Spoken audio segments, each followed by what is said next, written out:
I don't know if you can hear the music. I love it. It's only Thursday.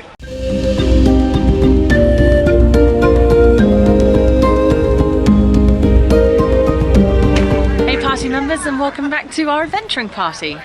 So in case you haven't noticed, I have taken the plunge, and this year I am going to Empire as a full-time LARP. Which I am very, very excited about. So to commemorate that, I am doing a series of videos to talk about this wonderful game and how I got involved with it, and how hopefully give you some ideas on how you can get involved with it too. So I'm going to start this off with a classic video. Here are 8 facts about Empire LARP. Number 1, Empire is the biggest LARP in the UK. Empire is hosted in the UK, specifically at Dadford Road campsite in Buckingham. And no, for you non-UK LARPers, that has absolutely nothing to do with the famous palace. It is, however, about 1.5 miles away from the famous Silverstone racetrack, though you'd be very surprised to hear that while the game's going on, because you do not notice. Empire is held 4 times a year over the UK spring and summer, specifically in April, June, July and September, and it stretches from Friday to Sunday. Every weekend it is run. Empire LARP is the biggest LARP in the UK, with thousands of players streaming through its gates at every event. In 2022, every single event Empire run was its biggest event ever, and the game is still growing. It is run by a company called Profound Decisions, which was founded in 2004, and their aim is to create as many experiences for their players as possible. The majority of their staff is made up of dedicated volunteers, and together they bring this magical world alive for its players. And that is reflected in why so many people come every single year. Number 2, Empire is literally set in the Empire.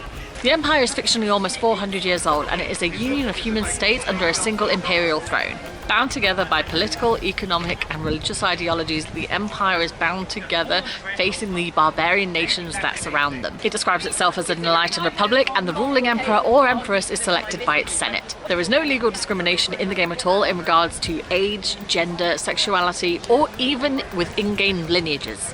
While the vast majority of its population is human, supplemented by the brave and loyal Imperial Orcs, many of its citizens have interesting magical lineages, which result in some rather beautiful and interesting genetic characteristics. Number 3, the camps are huge. Anvil may be the heart of these great summits, but it's the camps that are the real jewels in the crown. Set in the fields and woods around Anvil, each camp is lovingly built, decorated and maintained by its occupants. And it really is something to look at. In the space of 24 hours, Anvil goes from being a bunch of empty fields to a canvas city. You walk through a sea of tents that really makes you feel like you are in a fantasy encampment. Each nation has its own camp, and each nation's members are all dedicated to each nation's unique aesthetic. Whether it is the banners and flowers of dawn, or the bright fabrics of the West Coast, or the rustic woodland camp of the Navarre, it's so easy to know which camp you've wandered into by appearance alone. The dedication of the players of Empire to make their camps look unique and interesting is astounding. Each camp is distinctive with its own unique features. My personal favourite is the Navarre camp and its standing circle with this absolutely beautiful fire pit in the middle. Number 4, the battles are cinematic.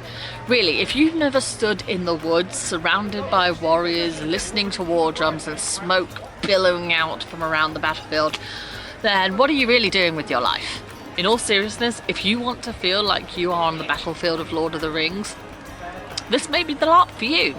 Each event has 2 big battles, one where you get to play as your character and go off and fight the barbarian hordes, and the second one you get to be the barbarian hordes trying desperately to murder all of your friends who were trying to murder you the day before. The general rule is if you fight one of the battles as your character, you are expected to take the field as one of the barbarian orcs for the next battle. That way everyone gets a fair opportunity to play a hero. And if you aren't sure what to do when you have to play a barbarian orc, that is not a problem. Empire has an experienced monster crew who are more than happy to show you exactly what you need to do. And they are great at making the experience just as fun as if you were playing your own character. Alongside the big battles, there are small skirmish fights going on throughout the weekend. Designed to be intense with a real risk of character death, skirmish battles are great to take on as a challenge. And yes, there is a real risk of losing your character, but that's what makes the survival so much more thrilling. Number 5, the magic is immersive. One of the best things about playing in a fantasy LARP is that there is always an element of magic, and Empire is overflowing with it. Whether it's the combat skills of a battle mage, performing rituals as part of a coven, or performing religious ceremonies in front of your sect, there are so many opportunities for magic to be part of everyday life. Magic is literally at the forefront of the culture of Empire. You can take part in the magic of rituals, which allows you to cast large spells as part of a powerful coven, or you can even play a battle mage wielding spells in the face of your enemies. But even if none of these skills are your dance, that doesn't mean that that's the end of magic for you. Empire has something called hearth magic, which is essentially magical elements that are embedded in each nation's personal identity. It's strictly for roleplay instead of gameplay, but by incorporating it into your character and taking part in it, you really bring this world to life. And to top it off, even if you don't want to do any of that, there are still an abundance of magical items that you can get a hold of or even create to help make your mark on the world. You can make armor, you can gather herbs and building materials, you can even make potions or poisons that you can use on other players. The potential for magic is literally endless. Number 6, the politics can be pretty intense. While all the combat is generally held away from the main player area, the game is a lot more PvP than you might originally expect. Players are encouraged to cooperate, to solve problems and to advance plot, but that doesn't necessarily mean that everything is sunshine and daisies. After all, what is LARP if it doesn't have a bit of player versus player roleplay? Now, with thousands of players altogether, it's actually pretty easy to go through an entire event without encountering much or even anything of plot.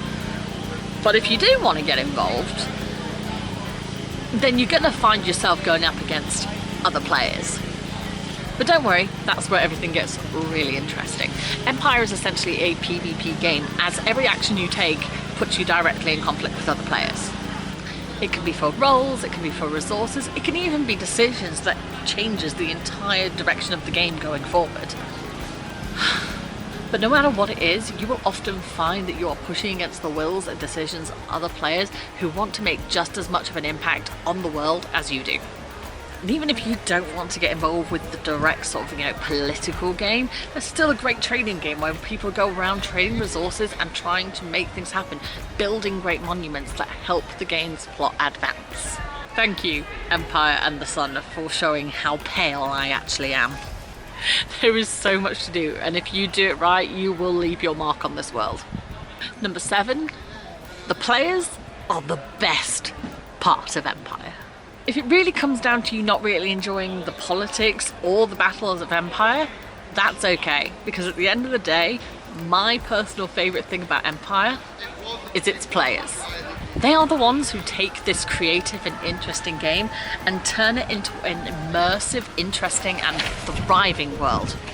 There is a real magic to walking through this camp in the dark, fires crackling in the distance and listening to people laughing in taverns, the streets are bustling with traders, and so many people are singing and dancing in the firelight. And they all look amazing! I always believe that great costumes inspire even greater costumes, and the Empire players take this to a whole other level. No one is expected to come in immediately as a starter with like an amazingly ideal costume, but it doesn't really take a lot when you look around at all the beautiful and amazing costumes everyone else is wearing around you, and you kind of go, I want to look like them so much. And how you get there is up to you. People buy pieces from professional LARP shops, they thrift items from charity shops, and some brilliantly talented people who I am in no way completely jealous of make their own costumes from scratch. And all of these result in some amazingly beautiful costumes. But one thing I truly love is how much the Empire players have taken the brief of their culture and really made it their own. There is a full in-character library full of books almost entirely written by players.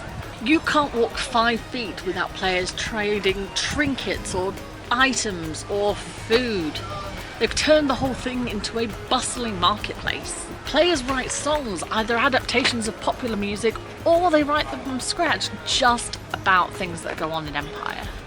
And they perform them regularly, either just busking in the street, performing on the many in-character stages that are around this game, or even just around the fire pits, like at Songs and Stories, which is one of the most popular things that happens every single night at Empire.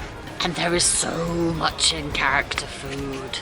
There are so many savoury and sweet things being sold everywhere. There's pies, there's biscuits, there's cakes, and you can just find them anywhere. There's a sausage shop down there as well. Oh, it's so much good food. One of the favourite things I even bought was a little pot of blackberry jam that someone had brought from home and they had made from scratch.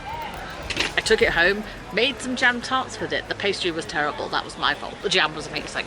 Seriously though, these people are absolutely amazing, and it's because of them that I look forward to going to Anvil every single time that I go. And number 8, the best thing about Empire, you can come with us too. As I said at the beginning of this video, Empire is the biggest LARP in the UK, and that is because more and more people are coming. So why not be one of them? The big Empire events run 4 times a year, and if you pre-book, you get an entire weekend event for £75 per person. And if you've never been before, you can even get a £15 discount on your first adult ticket. To get that £15 off, you need to be referred to the game by a friend, and that friend of yours will get £15 off their ticket as well. So you both win. So if you have a friend who already goes to Empire, pester them for their discount code. You'll get a cheaper ticket and so will they. And if you can get friends to come with you in the future, you'll get a discount code that you can use to discount their tickets as well. And if you don't have any friends that can give you a discount code Empire, here's mine. It's also in the description box below, so you can put it in and get a discount on your very first game. I really hope you come along because you being there will absolutely add to this incredible experience. Thank you so much for watching. Stay safe, stay healthy, and I hope I see you on this battlefield very soon.